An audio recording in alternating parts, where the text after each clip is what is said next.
বিমান বিধ্বস্তের পর থেকে শোকে স্তব্ধ গোটা দক্ষিণ কোরিয়া। এখনও দুর্ঘটনার ভয়াবহতা ভুলতে পারেননি দেশটির মানুষ। নিহতদের স্মরণে মঙ্গলবার সিওলের স্মৃতিসৌধে ফুল দেন সাধারণ জনগণ। এই শোক সাধারণ মানুষের মাঝে ভাগাভাগি করে নিতে সেখানে হাজির হন দেশটির ভারপ্রাপ্ত প্রেসিডেন্ট হান ডাক-সু সহ রাজনৈতিক নেতাকর্মীরা।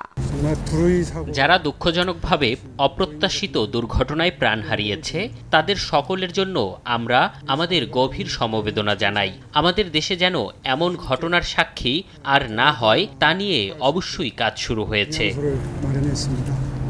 জিজু এয়ারের বিমান দুর্ঘটনার কারণ অনুসন্ধানে যৌথ তদন্তে যোগ দিয়েছে বোয়িং ও মার্কিন সরকার। ইউএস ফেডারেল এভিয়েশন অ্যাডমিনিস্ট্রেশনের একজন সদস্য, ন্যাশনাল ট্রান্সপোর্টেশন সেফটি বোর্ডের ৩ জন বিশেষজ্ঞ এবং ৩ জন বোয়িং প্রতিনিধি নিয়ে গঠিত দলটি সোমবার মুয়ানে পৌঁছায়। এর মধ্যে বিমানটির ব্ল্যাক বক্সও উদ্ধার হয়েছে। তদন্তকারীরা বলছেন, ককপিট ভয়েস রেকর্ডার এবং বক্স যা ফ্লাইট ডেটা রেকর্ড করে এ দুটি দ্রুত বিশ্লেষণ করে প্রতিবেদন জমা দেওয়া হবে। তবে ধ্বংসাবশেষ সংগ্রহ করতে মুয়ান ইন্টারন্যাশনাল এয়ারপোর্টের রানওয়ে ১ সপ্তাহের জন্য বন্ধ রয়েছে। দুর্ঘটনার পর নিহতদের মধ্যে মাত্র ৫ জনের দেহাবশেষ পরিবারের কাছে হস্তান্তর করা হয়েছে।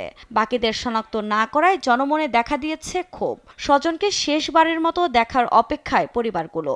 অগ্নিদগ্ধ হয় মরদেহ শনাক্ত করা চ্যালেঞ্জিং হয়ে পড়েছে বলে জানিয়েছেন সংশ্লিষ্ট কর্মকর্তারা। এদিকে আকাশপথে ভ্রমণ নিয়ে আতঙ্ক দেখা দিয়েছে পূর্ব এশিয়ার এই দেশটির মানুষের মধ্যে। হিড়িক পড়েছে ফ্লাইটের টিকিট বাতিলের। ইতোমধ্যে প্রায় ৬৮,০০০ মানুষ তাদের টিকিট বাতিল করেছেন। এই ক্লান্তিলগ্নে দেশটিতে আবারও রাজনৈতিক অস্থিরতা চরমে পৌঁছেছে।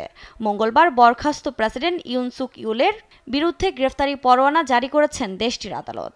এরই মধ্যে রানওয়ের কাছে একটি কংক্রিটের প্রাচীর নিয়ে প্রশ্ন তুলেছেন এভিয়েশন বিশেষজ্ঞরা।